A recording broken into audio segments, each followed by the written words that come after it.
Sugeng enjing kepanggih malih kalian Bu Sri Kanti wonten ing pembelajaran basa Jawa. Dinten menika kita bakal membahas babagan pranata cara. Ingkang sepindah pangertene pranata cara. Pranata cara kerep uga diarani déning bebrayan agung minangka pranata cara pambyawara, pranata cara adicara, pranata titilaksana, pranata laksitaning adicara utawa Master of Ceremony MC. Regeng, nges lan orane sawijining adicara iku sebagian gedhe dadi tanggung jawabe pranata cara.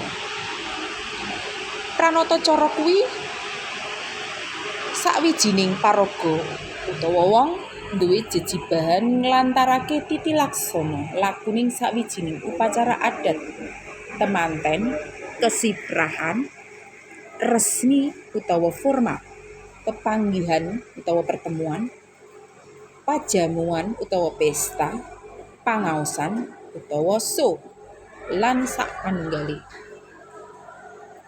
Perangan teks pranata cara.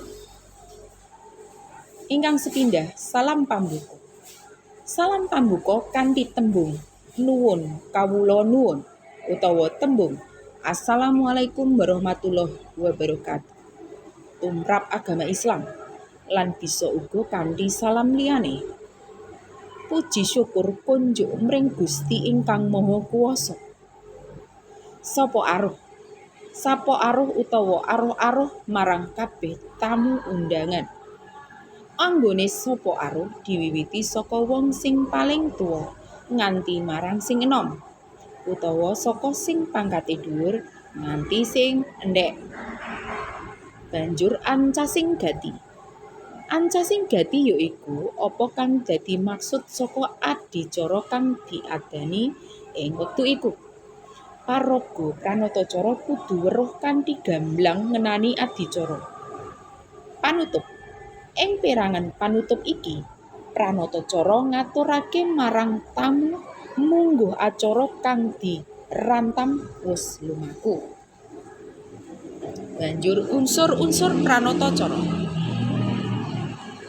Supaya anggone ngayahi jejebahan dadi pranata cara bisa becik, kudu gelem gladhen lan syarat laku 7 prakara. Déning Rama Sudiyatmana 1989 dijlentrehake kanthi aran Saptama Pangolahing Raga, yaiku sing kepisan Magatra, yaiku bleger wuwujude rupa, adining sastra lan nyandang panganggo kang trep, pantes lan jangkep, solah bawa sing luwes lan ora digawe-gawe. Malaksana, mlaku, samlaku, sapecak, sajangkah ditata, runtut, luwes, mrabawani, ora ingah-ingih lan ora wigah-wigih sarta ora ngisin-ngisini. Banjur mawasta, ngadeg, ora kendho, ora doyong.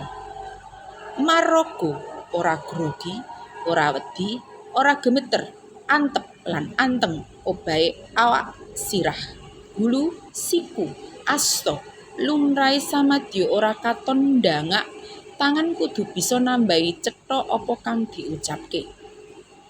Banjur malagowo, terampil kepara trengginas, cakcer, lancar, gancar, sembada karya. Ora ngleler nanging uga ora katon grusa-grusu. Matanggap. Tanggap ing sakabeh swasana sarta bisa andayani regenge swasana. Mula pranata cara uga bisa gawe gumregenge swasana. Prasasat bisa aweh tetamba tumrap wong kang nandhang susah utawa sungkawa. Mawat, antep, mantep, ngentasi para madya lan wusananing karya. Dadi pranata cara kudu bisa ngendhaleni acara wiwit kawitan, tengahan lan pungkasane acara kanthi mantep lan sampurna.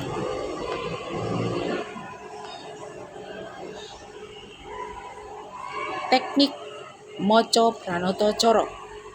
nganggo pangucap kang trep, pamedhote ukara kang trep, nganggo intonasi nada lan tekanan kang trep, ngreteni tandha wacana kanthi trep, swara kang cetha, ngatur alon lan cepete pamaca, ngolah trepe mlebu wetune napas, memahami wacan, pracaya marang diri pribadi.